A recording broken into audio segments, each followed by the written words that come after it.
everybody, welcome. My name is AJ, and I am your host. This is the very first episode of this brand new show called Critical Call. We're going to take and handle calls with critical thinking backed by scientific evidence. But today's show is a little bit different. We are adding a fundraiser for an organization that helps fund childhood cancer research. Let's get into why I decided to do this. There is this story you may have heard in the Bible. It's the very first one when you first open the book of Genesis. God places Adam and Eve in a perfect garden. And according to the King James Version of the Bible, God tells Adam that of the tree of knowledge of good and evil he shall not eat, because if he does, he will surely die. Now, those who follow biblical doctrine have different interpretations, right, of what happened here. But the most common among evangelicals and Catholics is that this is where sin entered the world, humanity. And therefore, this is why we have suffering. But God never really told Adam and Eve that all of humanity will suffer for their actions forever. He just told them, "You're gonna die." I can imagine if he had warned them that if they ate this forbidden fruit, then children will be dying of childhood cancer thousands of years later, then they may have made some better choices. But now, because of God's flawed execution and unwillingness to violate free will, us atheists have to come together and do God's work. Now, we're going to raise funds for childhood cancer. And let me give you a few facts. The World Health Organization shows that 400,000 children from birth to the age of 19 are diagnosed with cancer every year all over the world. 9 out of 10 of those children are located in countries where poverty makes treatment or cures either unavailable or completely unaffordable. And because of this, only about 30% of children with cancer in those places survive. Now, 1 out of 10 children that do live in high income countries have an 80% survival rate. It's a huge difference. Now, in the United States alone, 17,000 children are diagnosed and 7 will die every single day from childhood cancer. It is the top cause of death by disease in children up to age 14. And the number one overall cause being firearms, right? But that is a conversation for another day. Now, let's get the show started. And if you want to test your critical thinking, dial 984-400-5656 because this is Critical Call.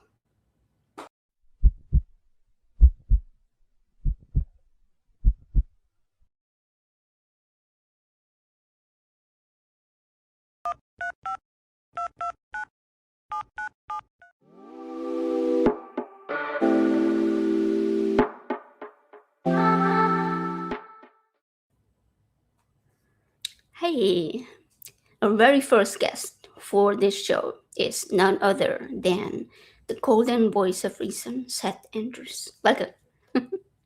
Just stop.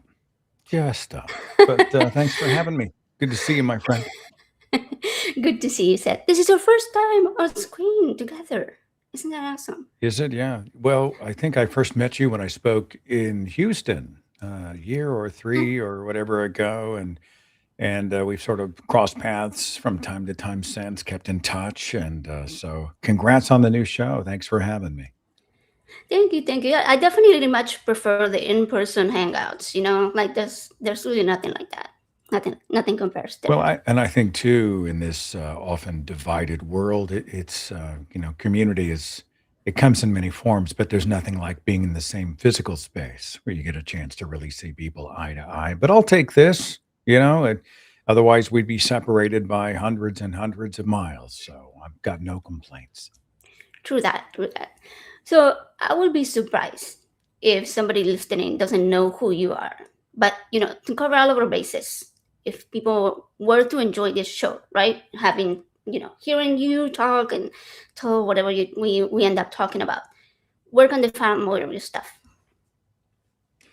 Well, if you're looking for an introduction, I'm sure there are a ton of people who have no idea. I mean, I'm not all that. You're very kind to build me up in this way, but I've been around a while. It's funny. I'm doing this live show in my hometown of Tulsa with a couple of fellow activists, both of them in their 30s. And somebody said, "Oh, great, two cool kids and a fossil." And so I've come to the fossil stage of my activism. I figure I'll either be obsolete or the elder statesman, one of the two. I don't know which, but I came out of hardcore fundamental evangelical Bible literalist Christianity. My parents were theologians, Christian school, Christian friends, Christian music, Christian education, Christian everything. And and I was that guy. I mean, I was a hardcore true believer, and I sort of grew into my 20s a Rush Limbaugh, Fox News Christian. And it took me a while. It took me a long time before I finally gave myself permission to start challenging. The doubts were piling up. And it's funny when you start asking questions and you give yourself permission not to just take it on faith, but to try to demand real answers. All of a sudden, the house of cards falls down and you have to re-examine the world. And so that's what I did in my 30s. And then I wanted to help other people do the same. So I've been an activist for about 17 years, and I'm still kicking for what it's worth. That's great. That's great. And so your channel, in case anybody wants to follow you on YouTube, is called The Thinking Atheist. But you are not the Thinking Atheist. That's It's a right. community, right? Well, some people think, how arrogant is it? This man calls himself the thinking atheist. And, the TTA is an idea. It is a goal. It is not me. I mean, I'm the guy who took 30 years to figure out donkeys cannot speak Hebrew, right? I mean, I'm not that smart. I get around really smart people all the time, and I realize just how dumb I am. But for me, it was an encouragement. We come out of a faith culture, right? Trust not in your own understanding. Who hath known the mind of God? He uses the foolish things to shame the wise. So don't try to put the pieces together because it's beyond you anyway. And I thought, well, I want to create a culture or a community where we think faith is a terrible way to determine what's true. I mean, it's funny because even the believers that we know in our lives, they don't choose a college on faith. They tour the facility and interview the people and do the research and read the reviews and look at the costs and the grants and the benefits, and they do all this homework. And this is true in almost every aspect of their lives, where their kids go to Mm. school, what job they take, what products they buy. But when it comes to Christianity, somehow the most important question in the universe, they take it on faith. And so the thinking atheist is like, nah. Now it's a reminder that let's reject faith.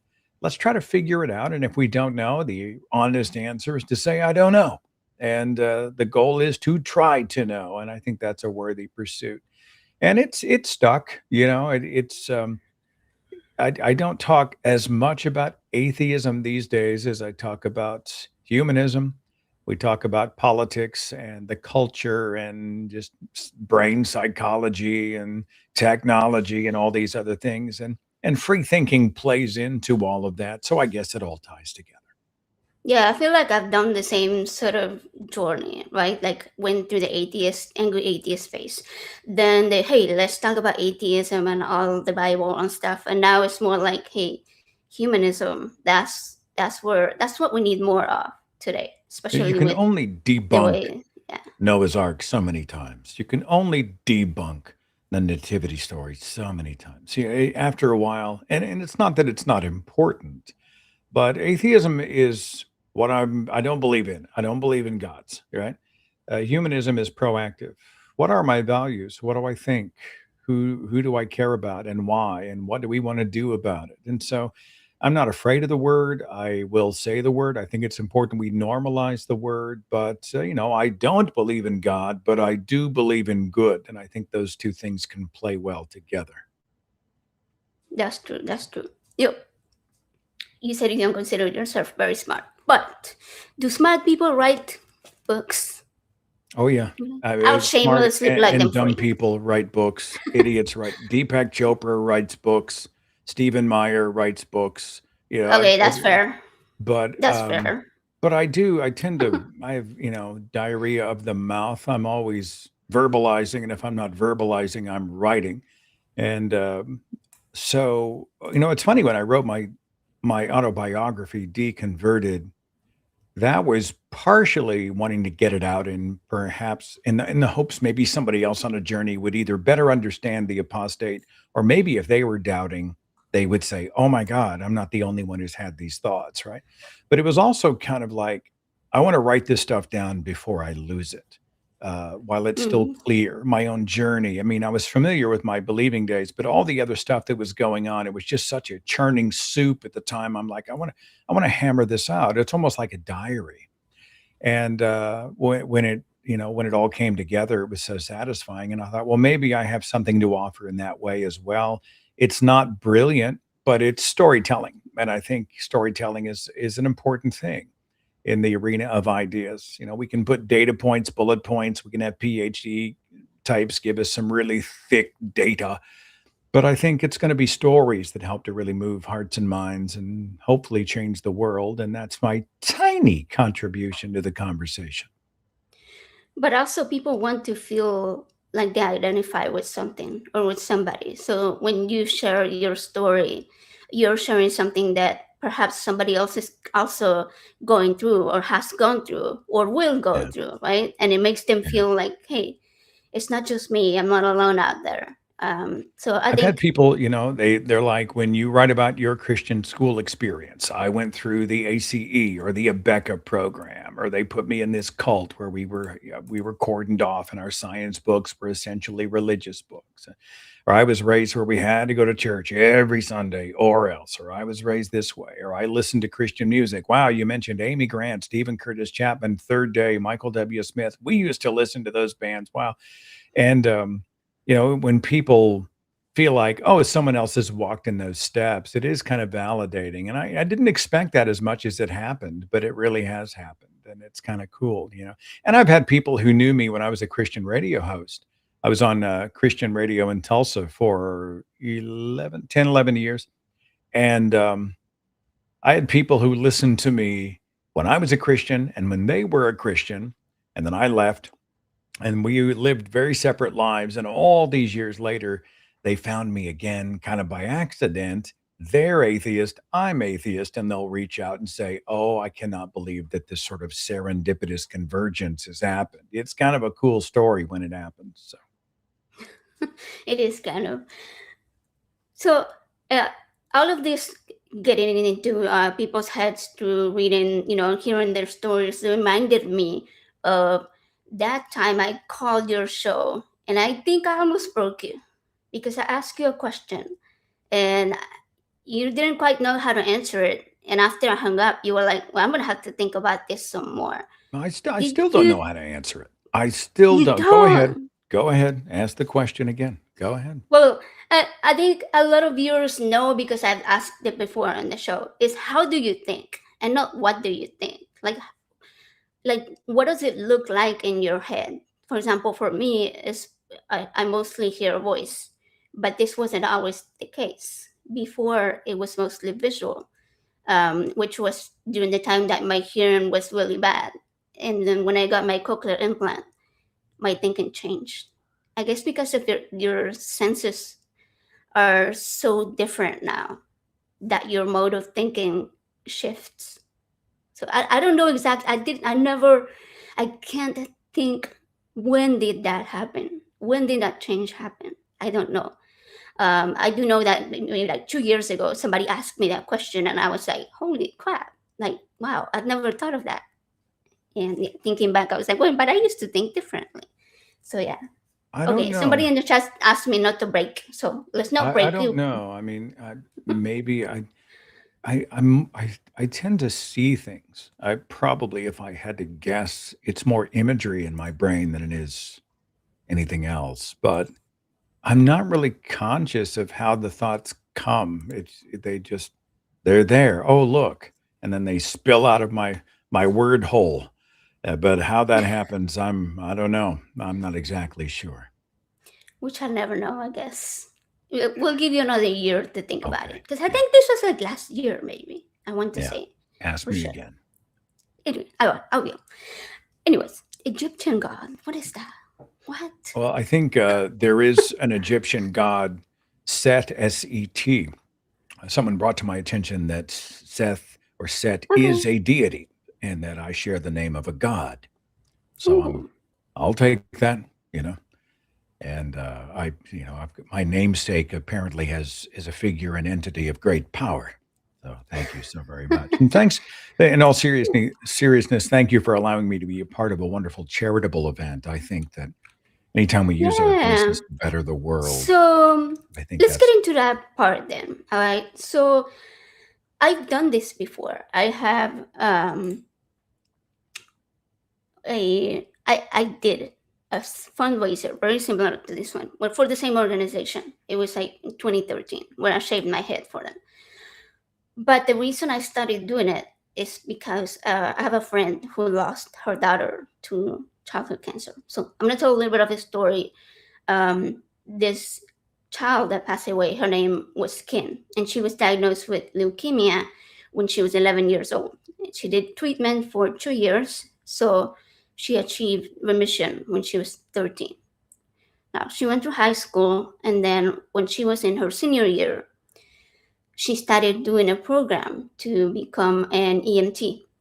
So she will go like on ambulance rides and, as part of a training and stuff like that. And one day she noticed that she was getting some pretty severe bruises after a long day. And she was kind of like, well, I didn't do anything that could cause it. And that is a symptom of leukemia, right? It's very easy bruising.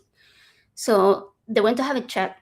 And unfortunately, her numbers were so bad that they immediately realized that she had relapsed and they admitted her right away.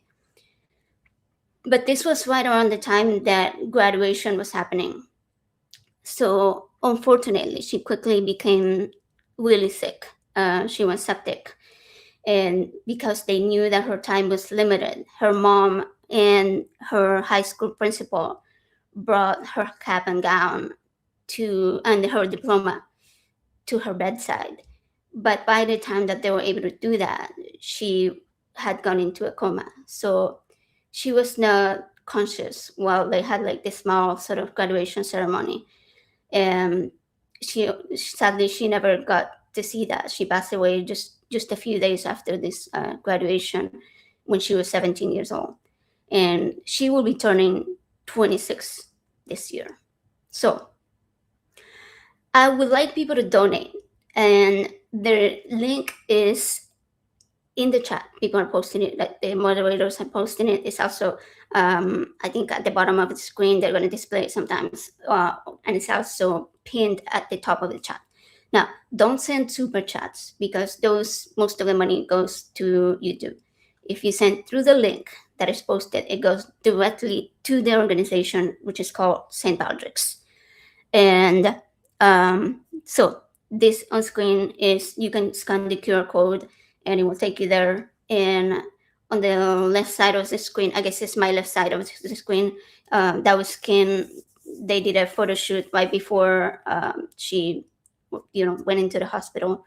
Well, it's heartbreaking to see stuff like this, and because she will be turning 26 this year, her mom had an idea. And her idea was that people could donate any amount with the number 26 on it. You can donate $5.26, or $2.60, or $26, or $260, whatever you want. Whatever you can give. You can give it. Okay, there's the link at the bottom. So that's what we can do. Now, St. Patrick's is a nonprofit that helps fund childhood cancer research. They started about 25 years ago, and up to date, they've been able to give $369 million in childhood cancer research grants. That is amazing. They're not associated with any type of government. Like they give most like private grants and to like more focused research that they've actually helped further some really good treatment. There is no cure for most childhood cancers, unfortunately, but there are treatments that make it to where the person can, live a pretty decent amount of time. So I'm seeing we do have some calls actually. Okay, we have a call already. I think it's from a previous caller. Did you have anything you wanted to add before we go on to the No, no, calls? no, no. I just happened to see there's a bit of a discussion in the chat about my name Is and there? who Okay. Seth or Set was. I know that Seth is also in the book of Genesis, the third son of Adam and Eve. I always like to say that I'm the one son of Adam and Eve that was not involved in a homicide. So that's a nice way to say it. But the truth was, I was supposed to be named Ted or Theodore. But when mom and dad realized that they were having twins, they wanted rhyming names. So my twin sister is Beth, and I am Seth. And that's how I ended up with that name. So I always forget that you have a twin. I do. Okay. Yeah. Thanks. You did mention that to me before. Cool. Yeah. All right. Okay. So allow me to click the buttons and okay. So the caller is Nick. And I do remember him calling when I believe Professor Dave was on. And I was on as well. And I like to talk about veganism. And Nick wants to talk about veganism and wants to hear what your views are on veganism. So if we can get the producers to get the call going, then we'll take it. Okay, working on it. Working on it. Oh, hi. Hello. Hey, Nick, how are you doing? Good to hear back. Good to hear I'm from you doing again. great. Nice to talk to you again. Great to talk to you again. So yeah, I just wanted to, kind of in the spirit of like, helping children. I just wanted to kind of put a plea out there for the other vulnerable beings that aren't human, but arguably are even more vulnerable than children are because they're not even protected by laws, and those are from being killed and used for trivial human needs, and those are of course non-human animals. So, so I guess I want to ask if Seth, if you've thought any more about it. I heard a conversation that you had with my friend Chip about 5 months ago on the topic a little bit. I think it was a nice conversation. I think at the end you felt like he pushed that he might have pushed you too hard, but I think what he was trying to do is just sort of give you sort of motivation by helping you with some framing devices to kind of recognize urgency and such. Because sometimes it's very hard for people to kind of get to really do what their values tell them they should do because of that. And it's helpful to frame their minds in such a way to. Anyway, that's what I think he was trying to do. But I was just wondering what if you thought any more about it, and I don't remember if he was pushy. Maybe he was. It seems like at the end of the call, he'd made his point, but he kept making it and making it. I think he was wanting me to make a declarative statement. And I was like, thanks for calling. I mean, I get it. We're all adults here. I'm not a vegan. Right now, my big fight is against suffering. The idea of harvesting meat to me, I've gone back and forth on it. I haven't come to the vegan point in my life. It's funny, we were having a conversation about lab grown meat. And I was talking to some friends. I'm like, I love the idea. Like, let's grow meat in a lab. And they just thought it was horrifying. Frankenfood, we're all going to grow a second head and, it's going to be radioactive or whatever. But that kind of thing I really do like. And so am I currently a vegan? No. Am I opposed to the idea of my own life? No. But I'm not there yet. So I'm also a big fan of the yeah. idea of lab grown meat. I think we have so many what we can call food like substances already, right? That is it's not what one would consider whole foods. And we eat them every day. We drink them every day. I'm drinking a soda right now and I'm a vegan and I'm like, okay, drinking this crap. All right, so I'm okay with eating lab-grown meat. It's funny. This is a digression. I had somebody say the other day that they refuse to eat anything with chemicals. I'm like, well, good luck with that, because everything is chemicals, right? Yeah. Everything is chemicals. But anyway, that's a bunny trail that I'm not going to take any further. So Those are all very healthy opinions. I like all those things you guys said. But I guess when it comes to, and I of course, yeah, obviously, I love the fact that there's gonna be lab grown meat available to people, to help people kind of uh, transition from their cravings for animal flesh. Actually, not even have to transition for it, but do it in a way that's not exploitative. I think that's great. That's a great step. But I think that for each of us in our individual lives, I think when it's helpful to kind of to like recognize that it's not really enough, even if you could kill the animals and like, as you put it, harvest, which is, it's a euphemism. You have to admit, it's like I mean, you can harvest plants, but like harvesting an animal, I mean, you're taking the life of someone who doesn't want to die at a very young age for your consumption and just taking everything from them. So that's what it is. And I guess, like, if we don't need to do that, I think taking their life, even if it's painless, it still takes their future. All the future joyful experiences they'll ever have are gone. Shouldn't it be like a more prerogative for us to look out for their interests, especially because they are so vulnerable? I don't think that's unfair at all. Yeah. I mean, I don't have a good answer for you. I my entire life have again, I go back and forth. Do I see animals? Have I seen animals, right or wrong, as a resource? Okay, um, but I also take your point, that a life is being ended, and I haven't come to a satisfactory answer on that. So, but I haven't come to the point where I'm ready to be vegan yet. But it's worth considering, and I will continue to have those conversations in my own life, but I'm not going to make it here right now. No. Yeah, Right. I Do want you to think add you're?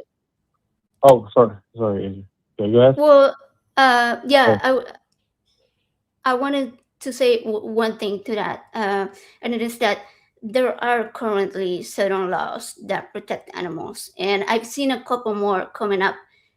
It was just a few days ago. I can't remember exactly what country it was. They made protections for bees. Bees. for bees. I thought it was pretty cool. Hmm. Yeah. Like to keep them Um, from being eradicated, or Yeah, um, yeah. uh, It was too. They were not endangered or anything. It was just a very specific type of bees, um, that they determined could experience suffering, and so I'm sure it will lead to other types of bees being protected in the same way. But if they are determining that bees can suffer pain, then we can assume that other bigger animals do as well. Well, not based on size. I'm just saying, like mammals, for example, right? yeah, I mean, that's certainly true. Though I think it's also worthwhile to recognize that there are meaningful distinctions between what we know about insects' capacity to experience love and joy, and like the animals are typically farmed, like the birds and the mammals, the chickens, the pigs, the cows. I mean, we know so much now about their deep inner lives, and rich internal experiences that, um, and I think that we don't have that same information for these other insects. Not for insects, but that isn't to say that we should exploit them either. But you know, but we also have to recognize in our lives we are going to have an impact and be harming other animals and other humans too when just living. But the question is whether we are using these other beings or not. And I think we can eliminate that. I think that sort of should be kind of the ground zero for for kind of being kind of kind of a morally decent person, so you're not lethally using anybody. And then who you help is also very important. But you know what I mean? I guess that's what I'm trying to say. And Yeah, I you've said am. it effectively. So. Yeah, and I'm of the opinion that while I will love for many people to go vegan, right, for the animals, that I don't think it's reasonable to expect the entire world to do so. There are so many people that have um, much lower access to food than we do, in a big city. Like I live in Houston, I can just go down the street and get any type of food I want. But there are people that live in food deserts. There are people that live in completely isolated areas or rural areas, or there's tribes that live completely separate from the entire society. They don't even allow anybody to come in contact with them. They're protected. And they do live from the land, from the sea, from whatever they can gather and hunt. So we can't really expect the entirety of the world to go vegan. Can we reduce the amount of meat we eat? Yes.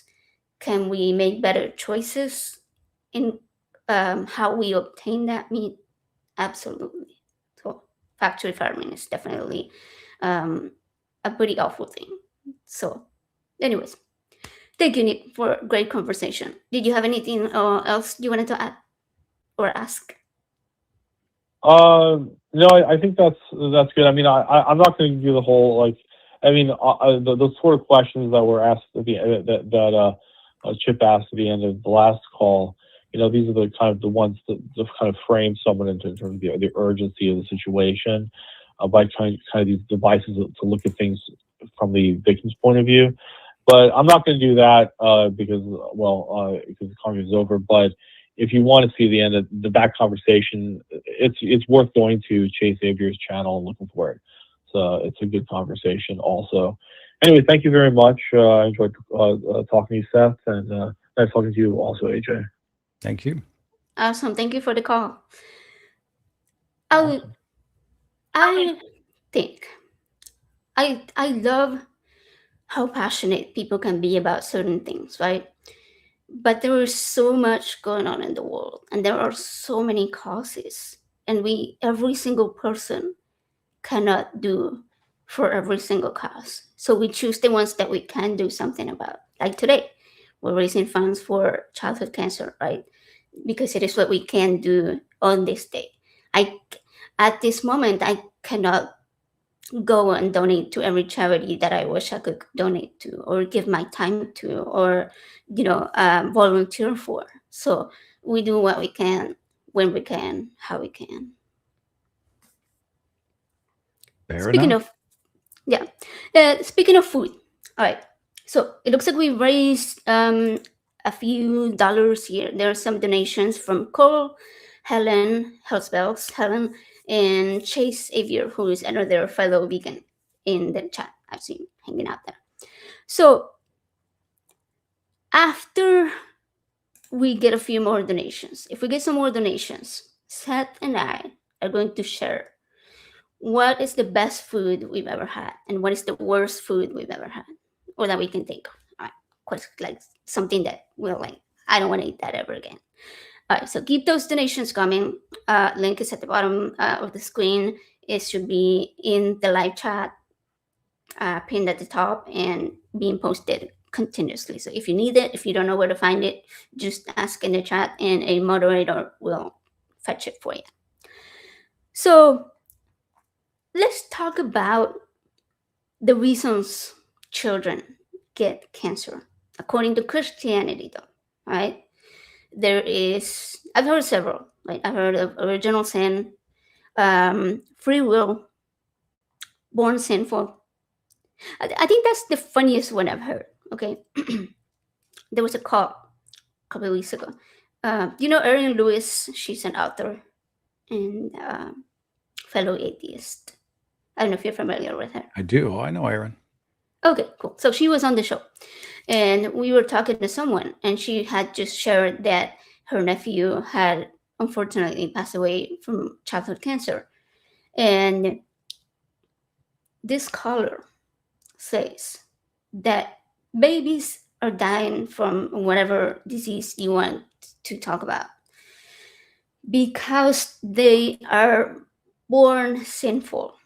And the reason babies are born sinful is because when they're born blind, and they're grabbed upside down by the feet and slapped on the butt. And so they start screaming and they get angry, and anger is a sin. You ever heard that one before? I haven't heard that one. No. We were raised to believe in the age of accountability, so kids were off the hook until they were able to understand the salvation message. 4, 5, 6 years old, and until then, if something happened to them, they were guaranteed heaven. But you are correct that the fallen world narrative, honestly, it often becomes victim blaming. I know somebody who's got multiple sclerosis, and I remember I shouldn't have approached it in this way. This is back in my angry atheist days, but I was like, why do you think God allowed you to have MS? And of course, put her back on her heels, and she was very upset, and I felt terrible about it afterwards. But her reply was, it's a fallen world, and there's sin, and sickness comes with sin, and all of this. And and essentially what she was saying was, because we are all so icky and we are all so unworthy, right? The Bible says there is no one worthy, no, not one. That somehow God wasn't able to, according to his own rules, come in and either prevent MS or heal it outright, despite her prayers to be healed. And I thought, well, this is a very insidious shade to this. Children die of leukemia because it's a fallen world. People die up to 250,000 at a time in a tsunami because it's a fallen world. Hitler's Holocaust happened because it's a fallen world. And I just don't buy that, because it's a victim blaming mentality. If we weren't so sinful, God could intervene. That's a moral problem. It's a logical problem at the same end. And then we're talking about the same deity that's supposed to be all knowing, the omni God, who is smarter than any other creature in the universe, somehow didn't realize that essentially on day 9, his whole plan was going to go south. He didn't see it was going to. He didn't see the fall of an Adam and Eve. He didn't see the sin of humankind. Even after Lucifer was cast out of heaven, why would he create Lucifer if he knew that Lucifer would rebel and need to be cast out? I mean, the entire story at that first domino just falls apart. And if it was just fiction, that'd be one thing, but the victim blaming aspect of it is really harmful. And it's one of the reasons I speak out very strongly against it. But it is a core part of Christianity. If you weren't a sinner, if you're not weak, if you're not less than, then you wouldn't need somebody above you, right? And you wouldn't need to meet those standards that God expects of you. And there will be no need for that. And therefore, there will be no need for the whole religion in the first place. So it's. But we look at baptism. The symbolism is that when you are immersed, you die. You're actually dying to self, and then you are raised up again anew. You are a new creature in Jesus Christ. And I remember when I was baptized, it was a big thing, and everybody amened and praised the Lord and applauded. And I'm so glad you professed your faith. And I only later began to really understand that this is an attack on identity, right? I have to die and then become essentially someone else to be able to be redeemed from a condition that I had no choice in. Original sin really is an immoral idea, this inherited sin thing. And it was an amazingly liberating moment when I realized that I don't need to die to me. I have value on its own terms, right? I don't need someone else to advocate for me. I don't believe that that I need a deity to have worth and value and agency. And even if I don't live forever, fine. My finite life is still precious. It's certainly precious to me. And no gods required. That was a pretty liberating moment in my journey, for sure. I think that promise of eternity is quite harmful as well, because people think of it as okay, I have this life and there is suffering in it. So if there's suffering, that's okay because that's going to end. And when it ends, then that means I'm going to go and live in this eternal life with all my loved ones and with Jesus that you're going to have to worship, day in and day out, which does not sound very fun. But that's the promise that you get, right? That this being that loves you and adores you so much, that puts you through all of this suffering just to test you, just to make sure you're worthy of that time in eternity. And I think it breeds a sort of mentality that since this world is so temporary, that you don't really need to try too hard. Yeah, sure, you can try the things that you think, that you interpret you need to do in order to get that eternal life, and fuck everything else because nothing else really matters. Childhood cancer, well, it doesn't affect me, so like whatever. Don't you know? God will take care of it. He doesn't cure it because he can, but he won't because free will and all of that stuff. So Well, when I was growing up too, a lot of it was framed that this is like boot camp, right? He is strengthening the faith muscle. He is giving us trials and tribulations or allowing them because it really creates a greater sense of trust, right? In our weakness, he is strong. Somebody in the chat had mentioned the Mother Teresa argument, and I was going to bring up the same thing. Mother Teresa would talk about the suffering of the poor, and she believed that God took great pleasure in their suffering because it was in those low moments that they were most close to God. They had to lean on God because they couldn't lean on anything here. They were in great pain, they were destitute, they had no future. So God was the only potential hope they may have had. And again, that's pretty dark when you dissect it. I had somebody, and he is a smart guy. And but he's a believer. I'm like, what's going on? Why in the world would God's plan involve so much suffering? John Loftus has a book called The God of Horrendous Suffering, which really dissects this thing. And he said, well, if you think of eternity, we can't even comprehend eternity as a time because it isn't time. It has no time. It's forever. And so if we live 80 years, it's nothing. And so the suffering that happens in this world, proportionally, the ratio, it's not really anything. You just blink and it's over. And I thought to myself, this is a guy who is really stretching. I'm sorry that your baby was, killed in a car wreck. I'm sorry that you lost everything when your employer fired you and you ended up sleeping in the back of your car. I'm sorry that you were beaten by your spouse or you were sexually assaulted by someone. But in the grand scheme of things, it really is just the blink of an eye and doesn't really matter.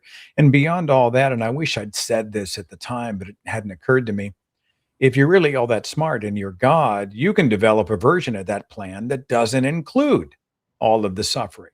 You can just do kind of the same stuff and let's just remove the assaults and the car wrecks and the cancer and the assaults and everything else. So I don't know. It's the whole thing really is problematic in that way. And again, it comes back to victim blaming. Your suffering is because you're a sinner. And if we hadn't been so icky, maybe the path would have been easier. And I just think that's wrong. that's right. Speaking of suffering, as I mentioned in the opening, 7 kids are going to die today of childhood cancer. Some probably already did on this day. We're almost, it's 7 in the afternoon over here. So if you want to help us raise funds for childhood cancer research, donate. Only donate to the link below. It will take you directly to the organization's website. It doesn't go through me. It doesn't go through YouTube or to Skeptic Haven. It goes directly to the organization. So keep donating. And after the next donation, we're going to share again. Like I said, we're going to share our favorite foods and the worst foods we've ever had. But back on the topic, what you were just talking about, like why couldn't God create this sort of system or creation that doesn't include all this suffering? And one of the reasons you hear is, well, he can't violate your free will. But if my child is, let's say, 3 years old, right? Mine's 14 now, but when they were 3 years old and they were crossing a busy street, you bet your ass I'm gonna go and violate their free will for their safety, knowing that if I don't, then they're either gonna suffer through, surgeries and pain, or worse, they're gonna die. So why should I allow that free will to happen? If God is a good father, why doesn't he use that loophole of, hey, well, yeah, sure, you smoked packs of cigarette every day for 30 years and now you have cancer. So like, but you want it gone now because you're praying to me to go away. But I don't want to violate your free will of having smoked all those cigarettes. Like, I don't know. Well, and the free will argument falls apart when it comes to why isn't God more clear, right? The divine hiddenness arguments. Why doesn't he just come down and solve the mystery for the generations in a way that's undeniable? Why are we looking at a 2,000-year-old book anonymously written that's been hyper translated in contradictory ways and says all kind of crazy pet shit stuff, blah, blah, blah? Well, free will, free will. And I'm like, our will is best engaged freely, and we make the best decisions when we have the best information. So if Jesus shows up in my studio in 10 seconds and he says, I exist, and he is able to demonstrate himself in a way that I simply cannot deny, I still have a choice. I still have free will to choose that God or to not. So having the best information, having God proven undeniably and indisputably has nothing to do with my will, because I still decide whether or not I'm going to follow that. So the argument is pretty awful. Coming back to God's design, I did a whole speech called Seth Andrews versus God, who is the better intelligent designer. A lot of people who were like, look at the trees, look at the birth of a beautiful baby, look at these things. It's obviously the fact that if the earth was just a few feet closer to the sun or further away, we'd all be dead. It must all be made with us in mind, kind of stuff. And so I'm like, fine. And I just went through example after example of poor design. I talked about so many of the apologists, like the Discovery Institute guys that wear freaking glasses, scientifically developed vision correction because their eyes are out of focus. We talk about the esophagus and the windpipe right next to each other, and so thousands of people choke to death. We talk about arthritis, joints that wear out. We talk about the inefficient and horrifyingly painful way that people are born, often harming the mother and the baby. We talk about so many other examples. The appendix. Why would God give us a tiny little bacteria-filled hand grenade of doom that will explode inside of us at random? And if we don't go and get it taken out and get the infection dealt with, we die in great pain. Just time after time, example after example, we can think of ways that we could have done a little bit better.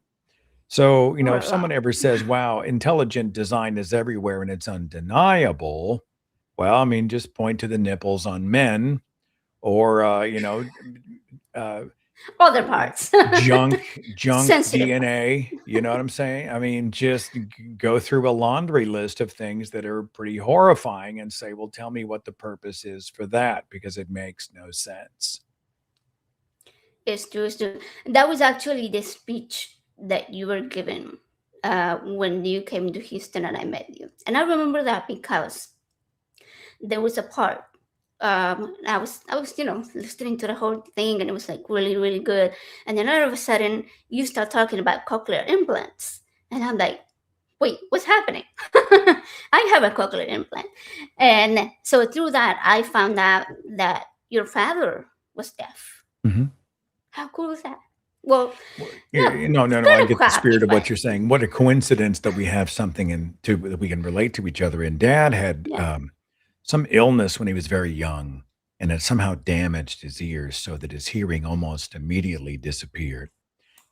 And he was very stigmatized to be a non-hearing person.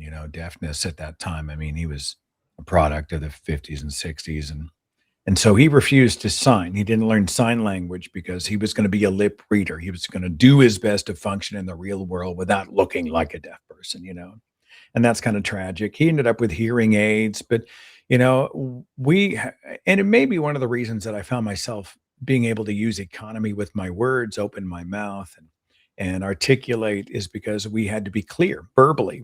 He had to be able to read our lips. And finally, they would bring him into church services. Oh, Lord, we call down your healing power. Please restore his hearing. Time after time after time, they'd put him in the prayer circle, and time after time after time, he would leave disappointed until finally he just stopped going to church because he was terrified somebody was going to see his hearing aids and make an object out of it. And he'd had enough. And it was science that provided the solution. The cochlear implant, one of these remarkable inventions that opened up his world, and he was able to hear my voice, and he was able to hear his grandkids, and he was able to hear the sound of the phone ringing and the TV and traffic and everything else. And it opened up his world. But, for all the praying that was done, whatever you ask in my name, I will do it, that the Father might be glorified in the Son. Believers talk all the time about the power of prayer, call down prayer, which makes no sense anyway, because what you're doing is that if God wanted it done, his will was done. And if his will is done and you're praying something else, you're asking him to change his will. And if his will was for him to hang on to the solution until you begged for the answer, then that's extortion. The whole prayer thing falls apart. But, Dad didn't see it that way. And he didn't see any irony when he relied on scientists to solve the problem that prayer did not. Now, I'm thankful that he was able to hear his world in that way in the final decade of his life. But the irony was not lost on me, even if it was lost on him. That's true, and that's the problem with prayer. As we talked earlier, right? When you think you're gonna have this forever life, then you don't care about stuff like this. And when you think that you have someone above you that is going to take care of all your problems or all of your earthly problems, then there is no incentive to seek solutions that are of this world, right? So you just pray and you just hope and you just wait for a miracle.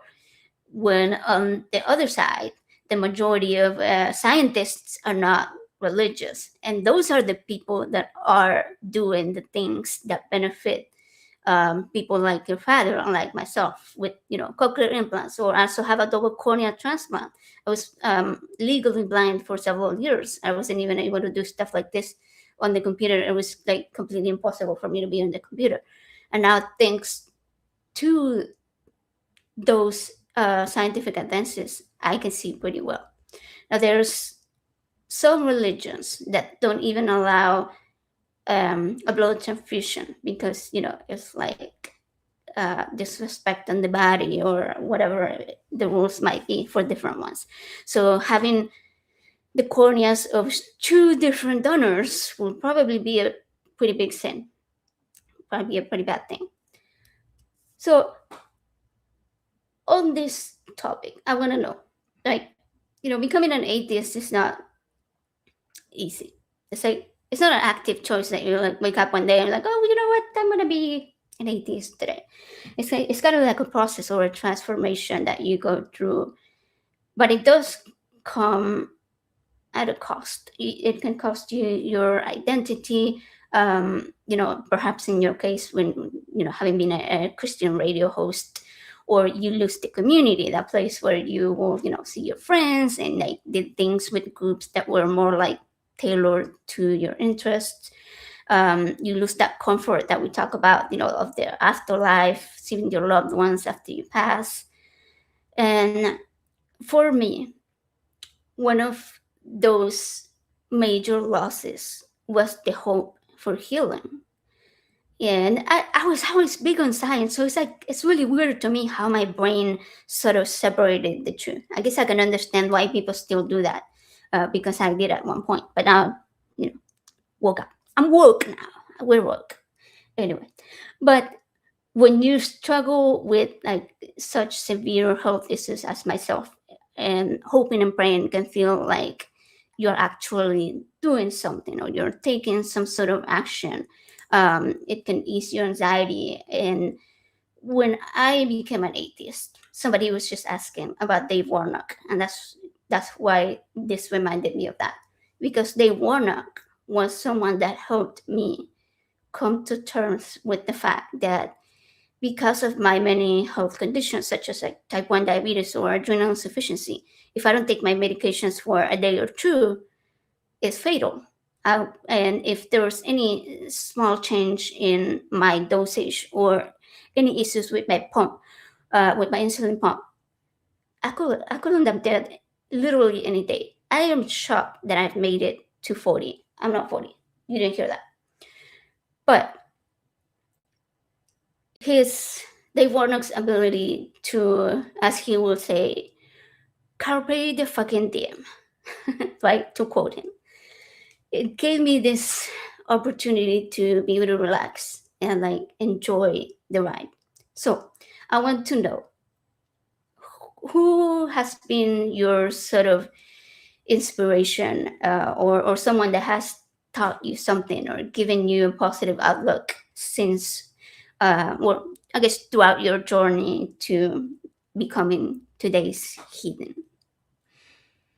Well, it's probably a two-part answer. I think the figure that was the most seismic for me when I was doubting was Christopher Hitchens. It's funny, I had doubts and I was skeptical. I was, increasingly dissatisfied, maybe the better way to say it. And I came across a debate video with Christopher Hitchens and a rabbi named Shmuley Bochiek at the 92nd Street Y in New York.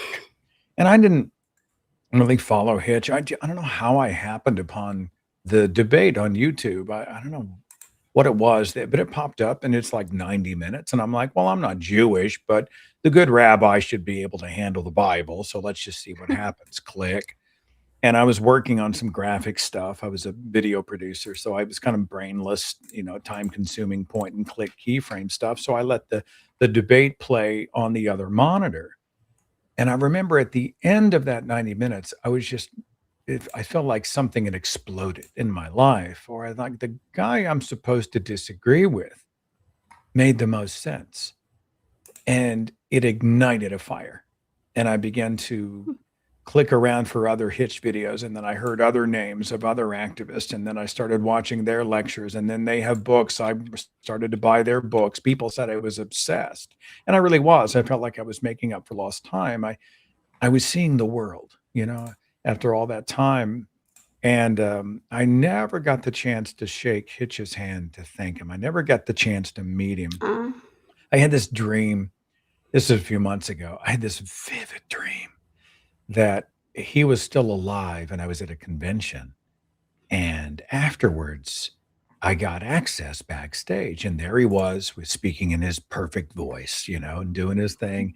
And I remember in my dream, I got the chance to go up and I was like, you have no idea how instrumental you've been. I know you hear it 1,000 times, but it completes me to be able to tell you what you mean to me. And he said, well, tell me your story. Let's go have a drink. And so we went and found a little spot. We sat at a table and it was a long ass dream. And I was able just to say the stuff. And then I woke up and I was like, no, I was just so heartbroken. But it was kind of therapeutic in a way, because in some way I got to actually say the word that, it's funny. You were just there and it just altered the trajectory of my life, just altered it. And beyond that, the people that inspire me, I mean, I can get starstruck as much as anybody. But the stories that really, really inspire me, and this sounds like a Hallmark movie, it sounds like I'm lying, but it's absolutely true, are people, just everyday people in the community who talk about the day that they first said out loud that they don't believe, even when there were consequences. When they decided, I do have value and I'm going to speak in my voice and I'm going to carve my own path. And then they wanted to maybe tell me, well, there was a show that I heard that you did and a guest that you had on inspired me, or there was a specific episode that caught me at a critical time in my life, or maybe they existed far beyond my circle and their journey happened and they just wanted to come and relate it to me. The people who have that type of courage, even if they don't say it out loud, because I know we're playing chess, not checkers, and there are consequences, whether it's losing custody of the kids or losing a job or whatever. I mean, I don't begrudge anybody for playing a longer game. But if they're honest with themselves and they say, no, I'm not going to take somebody else's word for it. I'm not going to take it on faith. I'm going to be true to myself. My journey is about me. I don't know anybody else anything. The people that get there, those people really inspire me. And I try to remind them how much courage that takes. It just takes so much courage. And I'm like, people like to say nice things about me because I've got a big platform and I've been doing this a long time. But it's the less glamorous stories that are equally or more important of people who realized I have a voice and I'm going to speak in it. That really does inspire me. I love that. Okay, Neil is paying you a compliment. You know who Neil is, of course. I I know don't even Neil. have to tell. What was the compliment? I Good, don't. good, good. I'm scanning. So All right, so before we take the next call, I'm going to remind people that we are doing a fundraiser. So have an idea. Why don't you guys in the chat come up with a number? All right. And if somebody matches that number, then you both go and donate that amount, whatever number 5, 10, 15, 20, whatever. Go ahead, do that when we take the next phone call. And the fundraiser, okay, for anybody that just walked into the chat, is for St. Baldrick's, which raises funds for childhood cancer research. So that's what we're doing. And when you donate right there, it goes directly to the organization. Anyways, call. We have Robin. She, her. I think we both met Robin at NanoCon last year. So she's calling about your upcoming events. I guess she wants to hear what you're going to be up to. So, hey, Robin. I don't see Robin on screen. Robin's there she is. I am here. Okay, there we go. Hey. Hey. Yes, I've met Seth several times, like the last time NanoCon and Kentucky Free Thought, and maybe one more. But and I was wanting to ask about your new event coming up. But when you were talking about that right there, it made me wonder something. Like I changed. Like that's when I became an atheist too, was because of those kind of debates and stuff. And I just wonder if we would be better off to go back to like those kind of intellectual conversations again. I feel like that they changed a lot of minds. Do you feel that way, Seth? Well, I think they're one gear in the much larger machine. It's funny because people talk about debate. You never see interlocutors on stage debating each other, and all of a sudden one guy says to the other guy, you know what? Your argument makes more sense than mine. I'm now going to completely reverse my position, and I now will join you on your camp, and we will go frolic off into Reasonville together. It just never happens that way. The purpose, I think, of debate, sometimes it's theater, but also sometimes it's an opportunity for people who aren't in the spotlight to hear positions being articulated while they listen or watch in safety. No one's coming after them. No one's naming them. The spotlight isn't on them. They can be in the shadows, but they're listening. Wait a minute. Wow, that's an interesting. No, I hadn't thought of that. That's a bad argument. That person's just being a jerk, blah, blah, blah. And I think debates do have a lot of utility in that way. I was asked, I'm trying to think, I think it may be a church in Houston that's asked me to come down and do a debate maybe in the summer. I can't remember the name of it. And I'm like not a debater. I'm more of a discusser, but I'm like, okay, I've been around the block. I'll come down and engage somebody. Not with any illusion that I'm going to make a dent in the person on stage, but there just might be some people in the congregation who are, they're starting to hear those sirens of doubt, and it's not satisfying. And they've been worrying maybe I'm the only one, And I think these things they have utility. And I'd like to see people continue to debate the big issues and on every level, whether they're talking over coffee, which is more of a good faith discussion, or whether it's on the big stage with thousands of people watching in the shadows, being able to sort of decide for themselves. But yeah, I think we should continue to see debate and promote debate in our culture for sure. Well, we did see like in the Catholic Church with the Hitchens and Fry debate. I'm sure y'all remember that one. Oh, Like yeah. there was a lot of people who actually changed their mind in that one because they did the voting before and afterwards. And I Like, want to encourage everybody yeah. to look up. It's like a 2+ hour event where it's Christopher Hitchens and Stephen Fry on one side of the stage and a couple of these pompous, stuffy Catholic bishops on the other side.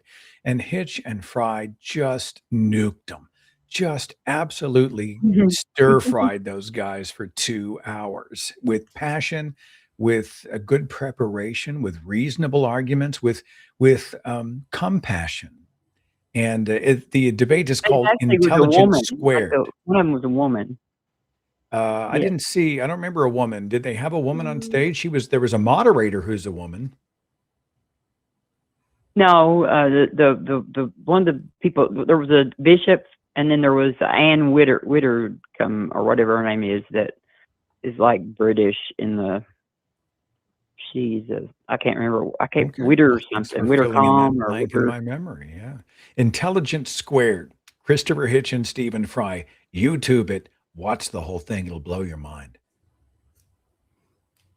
Yeah, it's great. The Catholic Church didn't send their best, I don't think. I think they Well, knew they were going to get swamped. you want to see another great exchange. It's back after Monty Python's Life of Brian had just released. And Monty Python, let's see, it was John Cleese and I think Michael Palin went on a talk show, like a Dick Cavett type talk show with a couple of Catholic bishops sitting on stage with him. And the bishops were just aghast. This is blasphemy.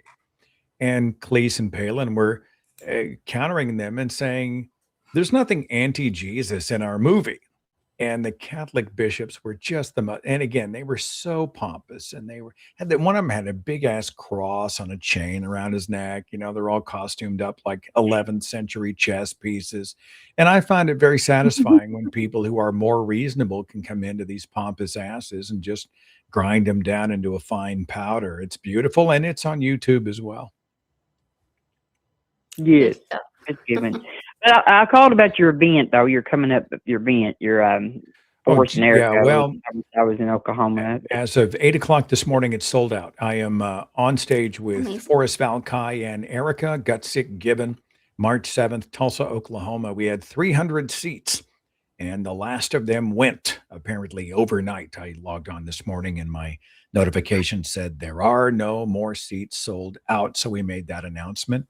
But I'm going to make every effort to record it for potential future release on YouTube. And I think pieces are going to release. I think we're each doing a short speech, which we're going to release on our individual channels. And then the rest of it, which is going to be 2+ hours of us just vamping and giving shit away and having fun, interacting with the audience, that's going to go out on everybody's channels. So we'll make sure there's plenty of noise and links when it does go out. Probably April, May, maybe June, but it's coming. Okay.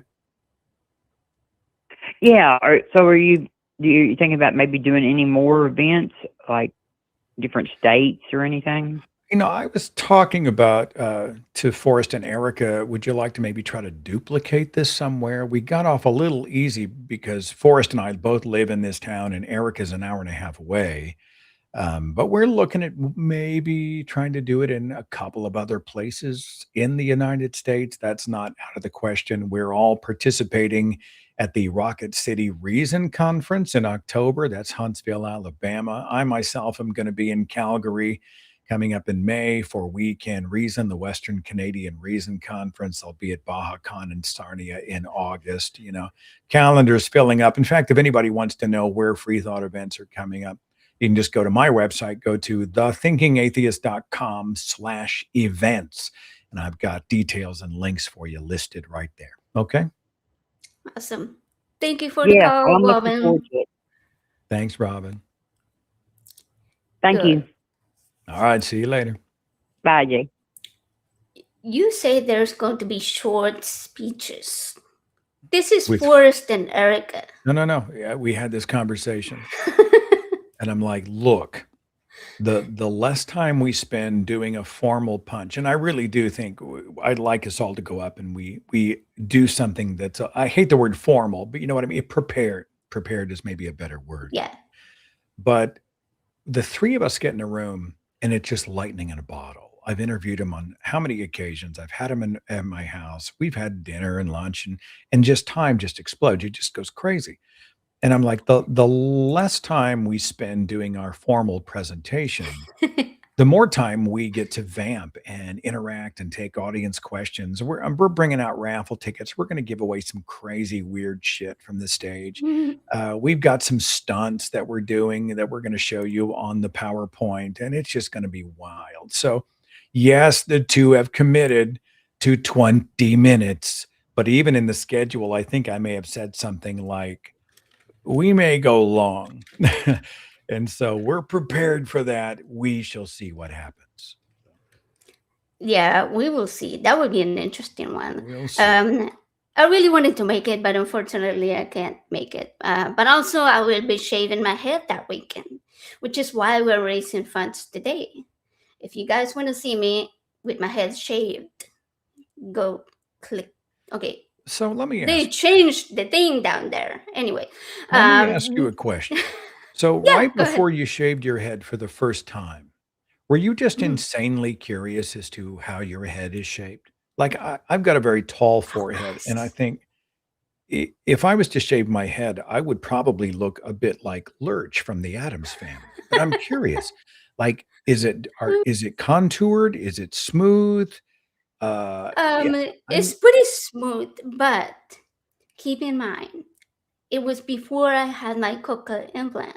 So now it might be a little bit weird because there are components inside my head, right? To where the what is called the processor, which is the outer part of the implant, attaches to my head. So okay, yeah. let me Isn't show there a magnet under the skin and you. it just Yeah, locks so into place? Yeah, hmm. yeah. So it sticks to my head. The magnet is on the outside.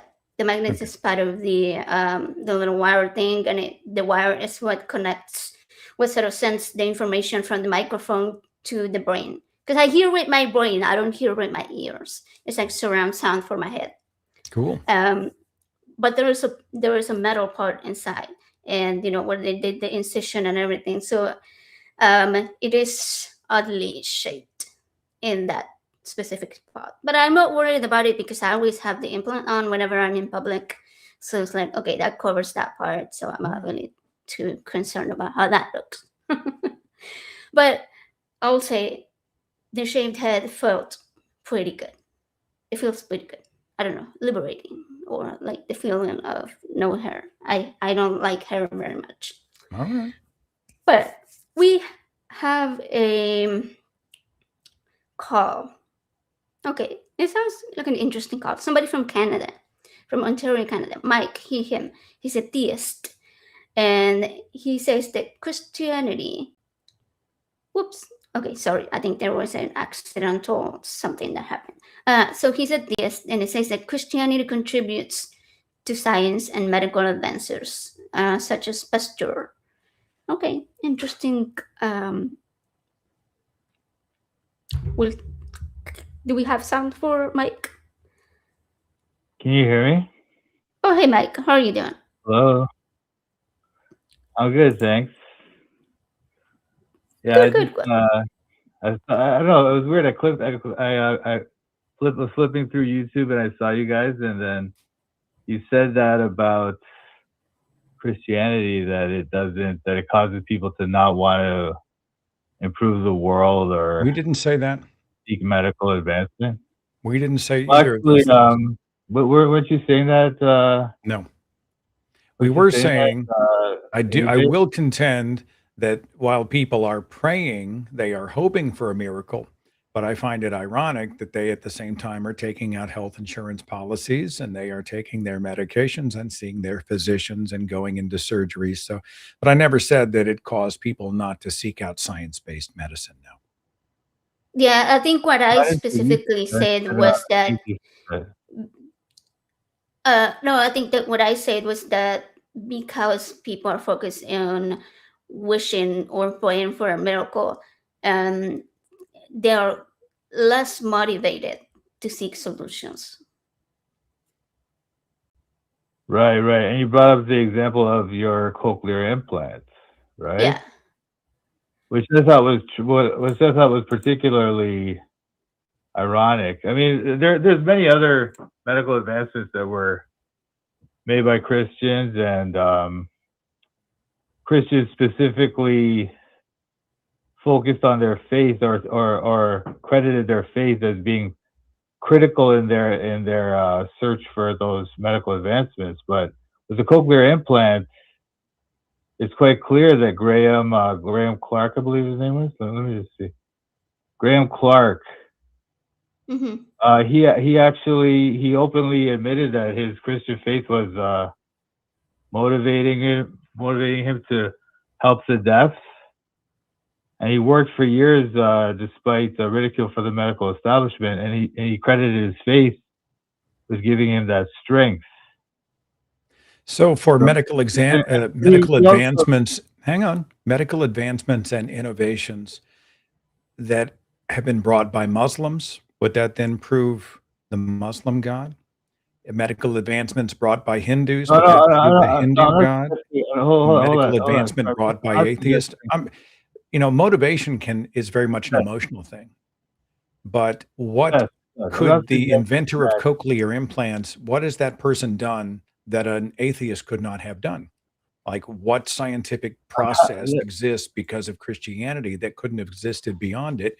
And again, if God cared enough to want you to hear, why would he put someone through the gauntlet of invasive and very expensive cochlear implants instead of just giving someone hearing ears? Well, first of all, I wasn't trying to say that it proves God. I was just making the You're saying Christianity has been a positive influence or a positive motivator. Is that more fair?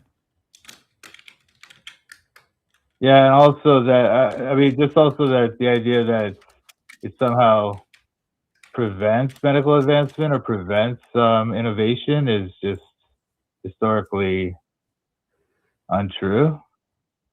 So And how many people, hang on, how many people throughout our history have said, you are not allowed to do this medically because you are playing God? We heard this about open heart surgery. We've heard this about one medical advancement after another. We hear it now when it comes to right to die legislation, medical aid in dying, eliminating suffering. We hear it when it comes to whether or not people can use certain substances or whether they have reproductive autonomy. I mean, most of the advances we have seen in science, as Christopher Hitchens used to say, have come in the teeth of religious opposition to it. So while there are Christians like Francis Collins of the Human Genome Project who are themselves believers, we're still talking about something that exists separately from the superstition of Christianity. I don't know if that's necessarily true. The first inductive experiment in text in human history is in the Bible. And the scientific revolution was propagated almost entirely by Christians. What's the experiment in the Bible? Take me back here. Yeah, I was curious about that one. I've never heard of that before. What's the experiment in the Bible? Oh, in the book of Daniel, Daniel chapter 1, he performs an experiment, and where he has two sample and a control group. Him and his friends are compared to the Babylonian children, and they're given different diets, and asked after 10 days to check their faces to see which ones exhibit more health. So how do you know who wrote the book of Daniel and whether or not that story actually happened? I mean, you're taking it for granted. How do you know that was the first one? It doesn't matter whether it happened or not. I mean, you can deny it happened. The fact is, that is the first appearance of that type of experiment in text in human history. Are you saying that the Sumerians never had examples of people who had a claim and then tested the claim? Are you saying that anybody in literature before the writing of the book of Daniel? No. Listen, no. I'm saying that two match groups to a sample and a control, fixed duration test with a measurable outcome, and an outcome-based decision rule, like an experiment, an actual experiment, okay? And the next time it's Okay. actually performed in human history was 1500 AD, so almost 2,000 years later. And again, the scientific revolution was propagated by Christians. Okay, the hospital, Yeah. the notion of a hospital. Hang on. I think AJ's wanting to jump in. By the way, the Inquisition was also instigated by Christians. But go ahead, AJ. So those are really big every claims, religion has though. bad Hold things on, hold about on. I want to ask something because you say that this is the very first experiment, and that is recorded in the Bible. But we have so many other texts from before that were I don't know if we could kind of, they're not necessarily modern science, right? But there are many different texts before the Bible was put together that were talking about experiments. Like, what makes you think that No, this they're was not. the very first one? What text are you talking about? What text? That is absolutely the first one, absolutely without a doubt. In fact, even the Greeks never performed any Okay. kind of double blind experiment like that. You have Hang on. double blind. Sorry, it's not double There's not blind. much we can do with Hebrew. him, AJ. I mean, while you are making blanket statements about entire cultures who made every advancement through testing and retesting. They had to experiment to be able to hone the technologies which advanced civilization for thousands of years before the writing of the Old Testament. So you're not going to get any traction here making blanket statements. You're just not. But thank you for the call. May the Lord bless you and keep you and make his face to shine upon you and be gracious unto you. Wow. They hung up. That is just embarrassing. The ignorance. It is true. The ignorance, you know. Well, I tremble in the wake of your intellectual turbulence. You're on to me. You're on to me. Oh yeah. We that was quite a claim. I've had some pretty seriously odd calls on this show. One time, somebody wanted to talk to my husband. They asked for my phone number. For my husband's phone number because I said that I made the decision to keep my baby when I was offered to have an abortion, and I said and therefore this person flipped out because I did not make that decision with my husband, which I did, by the way. It was just a bad choice of words. But this was a whole different level to make the claim that not only the very first double-blind test was in the Bible, but that it was in the Bible. Okay, yeah. Well, and beyond that, let's just allow that. All right, the first scientific experiment of that kind happened in a fictitious book. Okay. If you're going to bring the Bible up, we're also then talking about the same book that says humankind's are the product of a couple of cosmically conjured garden nudists who talk to snakes, and that a 500-year-old guy built a floating zoo out of trees and tar, and that there was magic mud and blood magic for ritual sacrifice, flying chariots of fire, supermen who gain power based on the length of their hair. The entire book of Revelation, which is a crazy fever dream of blood moons and, the whore of Babylon. So you want to come here and invoke the Bible? Good luck with that. And then, if someone is a Christian and they scientifically are contributing, wonderful. But I think the contribution stands apart from their faith. Inspiration can come from a great many things, but it comes internally. And so it doesn't validate Christianity. It's still a human achievement. It doesn't, yeah. Yeah, there is a movie called Something the Lord Made. And I love that movie because I don't know if you've seen it, but it is about, it's a great movie because it hits close to me because my kids had 2 open heart surgeries due to that specific heart condition that is mentioned in that movie, the blue baby syndrome, which is called tetralogy of Fallot. And on that part of the movie, where they're like, this is like something the Lord made. And while it is a religious reference, like it doesn't mean that it's something that was actually done by God. So yeah. Okay, we have one last call. Okay, we're gonna take this one because it's somebody I know.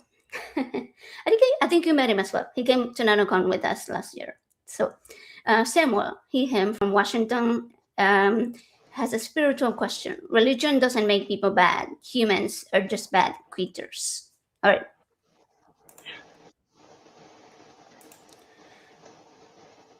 Hey, I hear some noises. I'm not sure if that's what we should be hearing.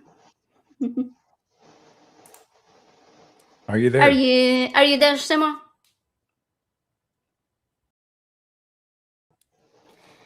Maybe technical difficulties. To their crew, do we have the correct little square on the screen? I know sometimes we get the wrong one on there. So anyways, while we get that sorted out, I'm gonna make a quick update on the fundraiser.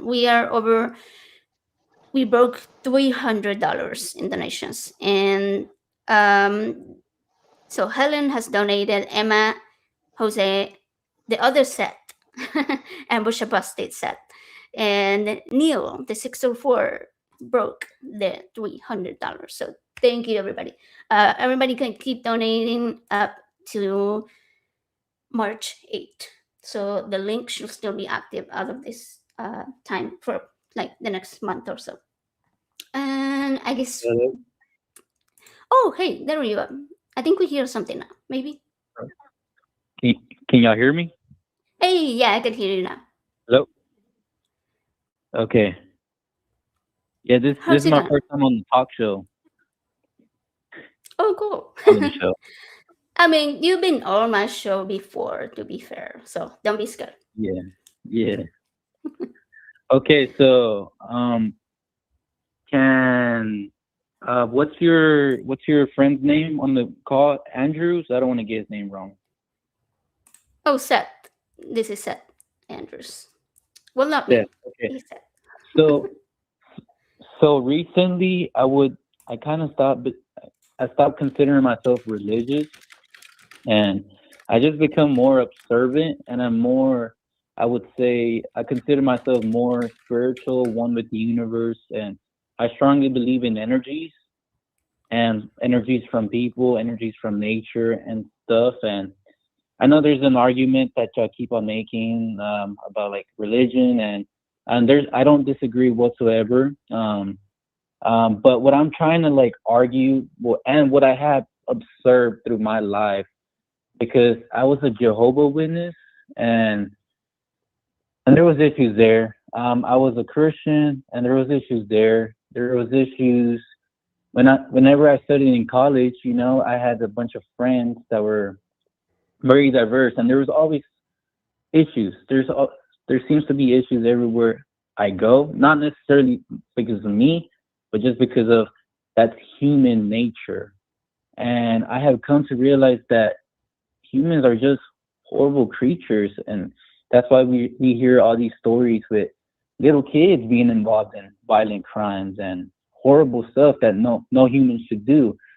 And I just believe that humans are, I guess, like the purpose of life is to just keep your circle small, I would say, and just to do what you can do. But I don't think it's necessarily like religion or certain beliefs, because like I said, in Christianity, I knew people that were great. And then in Jehovah's Witness, I knew people were great too. And then people in college, and I have Muslim friends that, you know, they were good people. So I feel like humans, it's natural for humans to excuse bad behaviors, but yet be good people, if that makes sense. Well, throughout the human condition, we will find examples of antisocial and destructive behaviors and pro-social productive behaviors. We find awful people, we find good people. I mean, we'll see action reaction everywhere. I don't make the blanket statement that people suck, although I understand why that sometimes feels good to say. We wake up and see awful people doing horrible things. But then, I see the counter. I see so many people standing up. It's like watching the rise of fascism in the United States and the cruelty of ICE and all of these horrible things that are taking place. But we're also seeing millions upon millions of people literally taking to the streets and calling their Congress people and having hard conversations in their circle and wearing the shirts and waving the banners and trying to say, no, we want love to win the day. And they do so because they are good. I think good and bad comes down to values. And I think this is something that has to be assessed individually, person by person. There's a lot of tremendously awful people in the world, but I also know there are a tremendously high number of good people in the world. I think you just meet people and take it case by case. Don't give up on everybody.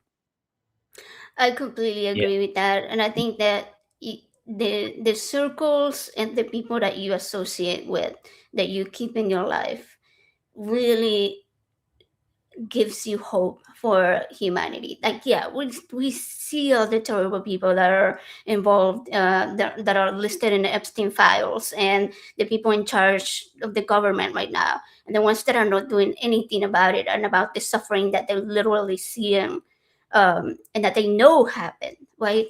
But then we see the people on the other side, the ones that have eyes, that are using their eyes, that it is our fault for having eyes, and it shows you and it tells you that no, we're not everybody is a terrible person.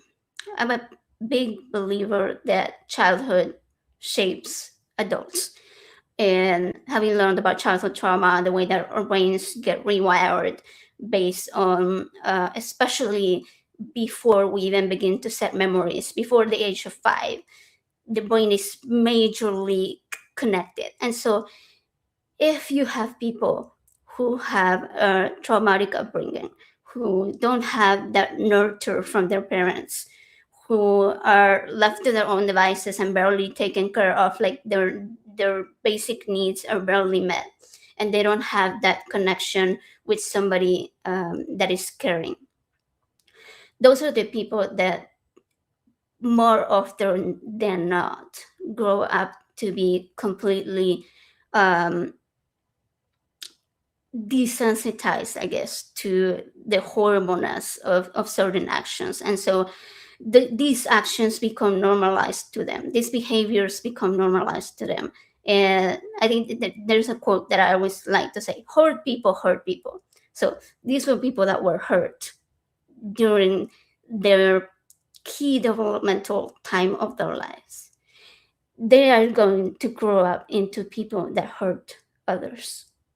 That's why everybody needs therapy. I think it doesn't matter whether you think you are fine. Everybody could use therapy. They could use tools, to develop, to sort of, know how to handle their emotions, to know how to handle any type of trauma that they may have been through that maybe they don't even realize was trauma. So I do agree that we're seeing such horrible things in the world, but keep the hope that there are people out there that care, that are doing things, that are good people. Yeah. I have a follow-up question for y'all. Huh. So I agree with y'all too. I don't think everybody's bad, but I think for the most part, it's in human nature. People are selfish and they look out for their own. You see it in the animal kingdom. Grizzlies, they kill the kid. I don't know what's the proper word for it, but the kid bears, the male bears, they kill them because in fear of like they'll grow up and they'll get So But we also see I throughout don't, the I animal don't. kingdom the protection of kin, even at the cost of their own lives. Eric has talked a lot about how primates in the wild might see another primate struggling in water, potentially drowning, and they will go out to save it and drown themselves. So, I mean, again, we're talking case by case. For every person who abuses Yeah. the child, you're going to find people who advocate. For every person that says gay people shouldn't be able to get married, you'll find people marching in the streets with pride saying, yes, they do. For every person that says that, the Epstein files are all a big hoax, there are other people demanding that the victims get justice. And that's a massive amount of good people. So I just reject or resist the idea. I mean, what you're saying is accurate. There's cruelty and antisocial behavior all around us. But I'm telling you, good people are there. You're one of them. I'm one of them. AJ's one of them. The people watching are good. And that should give you a little bit of hope. Okay. Yeah, I completely, I respect that. I agree with that. But like I said, as I become more observant, as I see more stuff, sadly, like I won't ever give up on fighting the good fight. I mean, I've fought along with AJ and her husband in protest, but I genuinely think that there's a better chance of us getting into war than world peace being achieved. Well, that's actually a question about behavior, which brings certain personality types into power. And then those power players become tribal. They are often acting in extreme self interest against the will of the rest of the tribe. That is a conversation that's much too deep to have in the next 30 seconds because we got to draw to a close. But I do appreciate your opinion very much. Okay. Yeah, thank you so much for the call, Samuel. I'll chat with you soon. Okay. Thank you. Yeah, Thank you see for you. having me. I enjoyed the whole show. That did great. Awesome, thank you. So he used to call himself a Christian, so you know, but Oh. now no longer does. So he came to NanoCon with us, and we have lots of really good and deep conversations about morality and gods and faith and all that good stuff. And we've gone to the No Kings protest together. So we're kind of all on the same side of the good side, you know. Anyway, so yeah, we're coming up to the closing of the show. So you guys can keep donating. Again, this goes to St. Baldrick's. The links are in the chat and pinned at the top of the chat. And we are up to $300 now towards this end of the show. So first, I want to say that the next episode of this show, which is a new show, Critical Call, is going to come on every Thursday, 6:30 p.m. Central.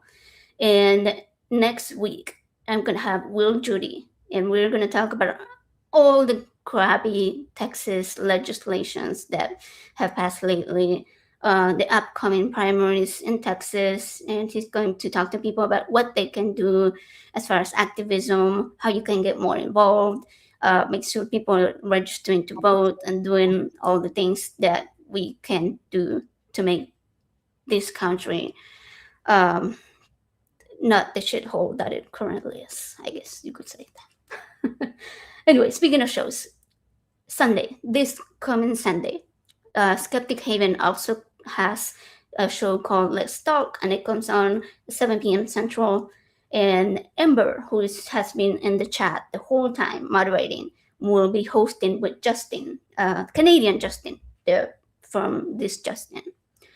And with that, if the crew could put down there the names of the Patreons and the channel subscribers, I will read that because I don't have it anywhere else. I don't have it in a document because I was, unprepared. We do this on the fly. We just link it. Okay, there we go. YouTube members include Kylie Laughlin, Logan Fisher, Cynthia McDonald's. Love Cynthia. She's amazing. Infidel, Angela, Stop the Stupidity, and Tons of Mice. I know that we also have a list of Patreons, and if that pops up, I will also read it because I think it is a different list. I'm pretty sure. Anyways, whoops! I don't think that was supposed to happen. Don't worry, we're professionals here. thank you, Seth, for your time and your patience with all the wrinkles that we are having for this brand new show. Oh, good. You agreed to come on the first episode. I can't thank you enough. Oh, yeah. Thanks. An honor to be invited. It's been fun to hang with everybody, and all my best with the fundraiser. Good stuff. Good stuff. Yeah. All right. I guess I don't think we have the patrons, but I will thank the patrons. I will say thank you so much. You guys support the channel in a great way. I think you can sign up to be a patron monthly with a monthly subscription, and you get like cool clips and stuff like that. Oh, okay, I see it at the bottom right. I see it. I see it. Well, it was there at some point. It was. There we go. I will wait for the thing to slide so I can start up from the top. So Patreons include Karen Butcher, Logan Fisher, who is also a channel member, Amanda McLeod, Rion, you can follow her, Rion Cultastic, Dan D, The Bible Says What, Sunny Shell, and Phil Calderone. Alright, we got it. Okay. So thank you everybody in the chat for engaging, following along, commenting, for donating. You know what? I'm gonna go through the list real quick of all the donations we've received to properly thank everybody. So from the bottom up, we have Eli, Laura, Rebecca, who is Kin's mom, so she also donated, Lindsay, Herbie, Chase, Cole, who is our call screener, Helen, Emma B, Jose, Seth from Ambush State, and Neil, the 604. And all of these donations amounted to $300. Awesome. And Seth, thank you again. And thank you to all of the crew and the call screeners and all of the very professional people that do all the background stuff so that I can just show up and talk. And that's it. And we'll see you next week on Critical Call. That's our time tonight on Critical Call. To everyone who called in, argued in good faith, and challenged ideas, thank you. This show works because you show up ready to think, to question, and to defend what you believe. If you didn't get through tonight, don't worry. Our lines will be open again next episode at 984-400-5656. So save the number, bring your best argument, and step into the conversation. If you enjoyed tonight's show, make sure to like, subscribe, and share so more voices can be part of the discussion. Until next time, stay curious, stay honest, and keep thinking critically. See you next time on Critical Call.